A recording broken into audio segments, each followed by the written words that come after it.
Alright, welcome back to the Kyle's Experience. Alright, now last episode, someone actually wrote, please do episode 15. So, hey, apparently a person wants me to continue this podcast. So, you know what? Why not? We're going to continue the podcast. And I got a few topics to talk about today. And, some funny stories.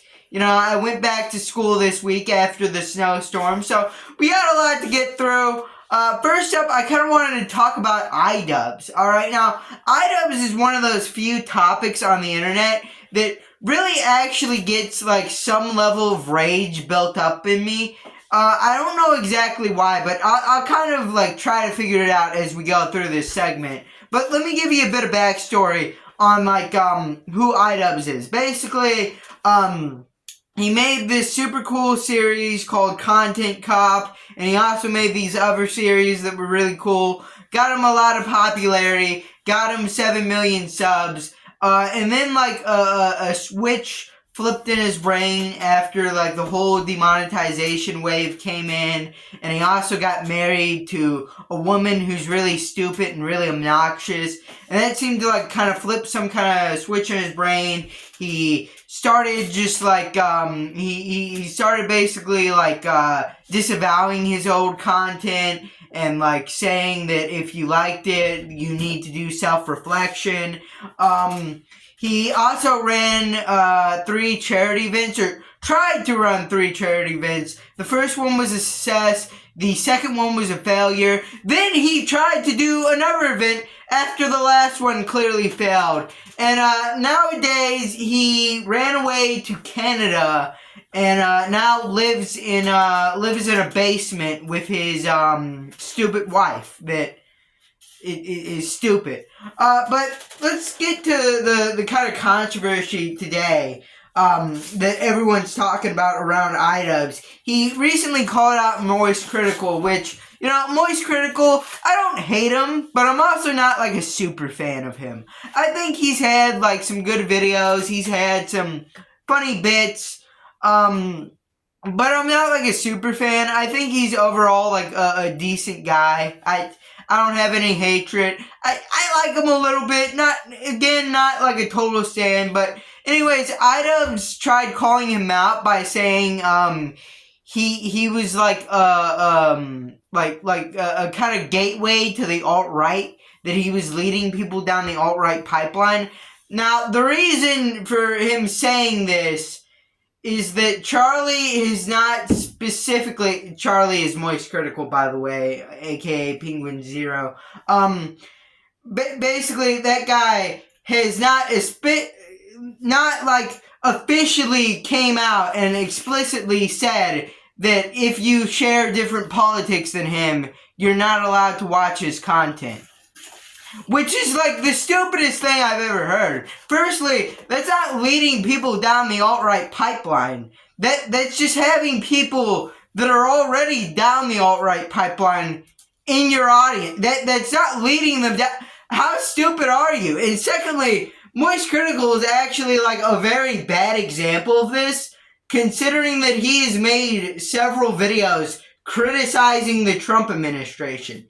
If I had to categorize Penguin Zero on a political spectrum, I'd probably say that he's center-left at the very least. I don't know how anyone could get the impression that he's secretly right-wing.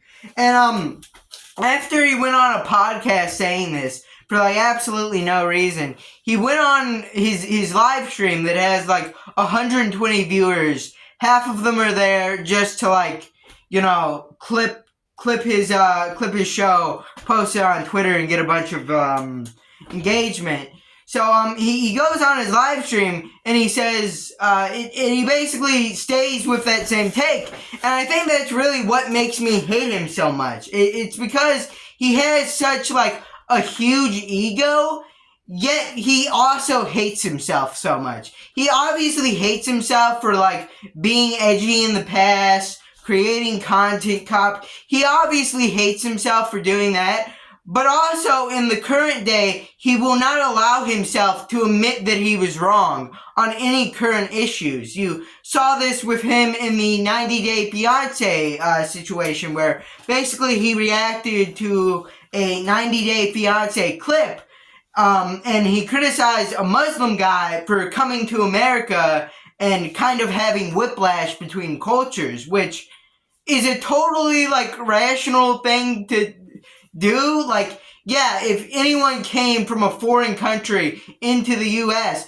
they would obviously have a little bit of shock just at, like, the general culture differences. I mean, I guess that's not true for every country. I guess, like, some do have overlapping cultures, but by and large, eventually someone would be kind of shocked by something because they're stepping into a different country with a different culture. So, for some reason, this made iDubbbz really mad, and he started, like, mocking the guy.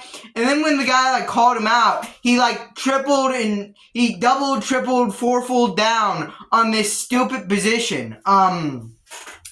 So, yeah, he won't allow himself to be wrong in the current day, because every one of his opinions is his wife's opinions, and if he admits he's wrong, he has to admit his wife is wrong as well. So, yeah, I mean, iDubbbz just a completely frustrating figure, and the worst part is, absolute goys will still come into, like, Reddits and comment sections defending iDubbbz. And why do they defend iDubbbz? Because he was popular 10 years ago off of content he doesn't even stand by anymore.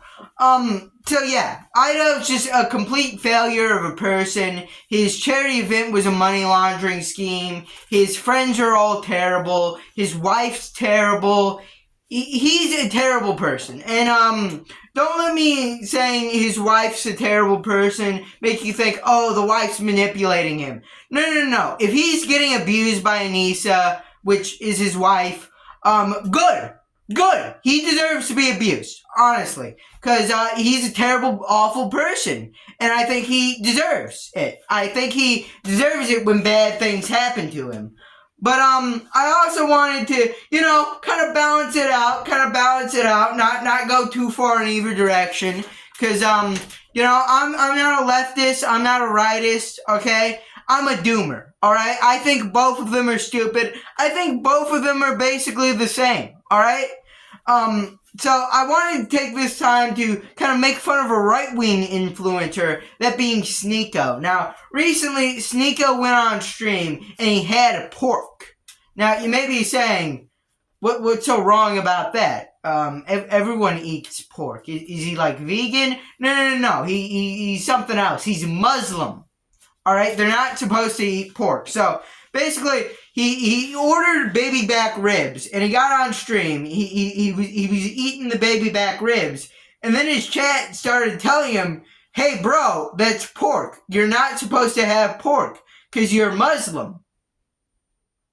And then he was like, dude, I didn't know that was pork. It kind of felt like the Kaya shock collar moment from Hassan Piker, where he, like, reached across his desk, and his dog in the background went, kind of just exposing him for being, like, a very disingenuous person. I felt like this clip did. Like, even if he's not, like, intentionally eating pork off stream, you think that this guy just, sometimes when he didn't have a chat in front of him to tell him that the thing he was eating was pork, you think sometimes he just eats pork by accident without thinking at all?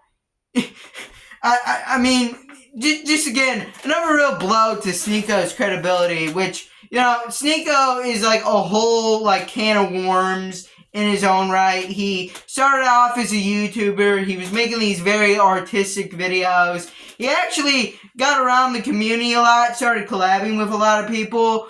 And then when he saw Andrew Tate blowing up, at first, when Andrew Tate was blowing up, he was, like, kind of against Andrew Tate. He thought that some of the things Andrew Tate was promoting were kind of silly.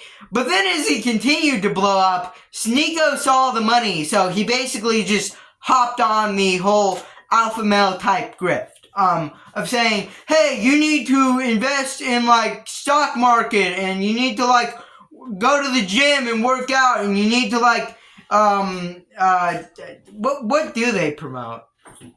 They kind of just do that. They kind of just tell you, work out, make money, drop ship. Okay, dude. Okay. Yeah, I think there's a lot of proof just in the water that, Sneeko and a lot of his comrades are grifters. And again, I think this also further emphasizes a point I briefly brought up of the political horseshoe theory of both political sides basically being the same thing. You got left-wing grifters, you got right-wing grifters, you obviously got your Hassans, and then you got your Sneekos. I mean, really, they are just the same thing, okay? There is no real point in voting. It is just a optical illusion of a choice. Anyways, not to get political. Again, we are doomers here. Not anything else. We're just doomers.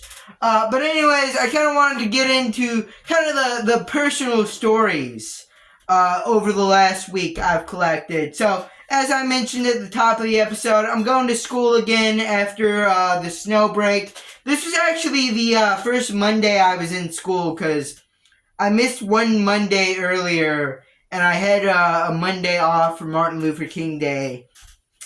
The other Monday in January, I had off because we were still on like New Year's break, and the last Monday of January I had off because of the snow. But this time I went on Monday, and Monday is actually where like one of the funnier stories from this week comes from. Basically, this guy walks up to me and he asks me, "How many times a day do you smoke meth?" And I say, "I don't smoke meth. I just really want to." I just thought that story was funny and thought I'd throw it in there. But yeah, school. It's really boring. It's really lame. Yeah, and I don't know what else to say. It's just kind of boring. Everyone there like hates you because you're like a doomer, black-pilled incel that's totally based, and their goy minds don't understand. I think I'm kind of rambling at this point. But anyways, yeah, that was the Kyle's Experience episode 15. Was it good? Did you like it? Do you want an episode at 16, 17, 18, 19, 20? Do you want more of this? Do you not? Let me know in the comments. Also, leave a like, subscribe, and bye.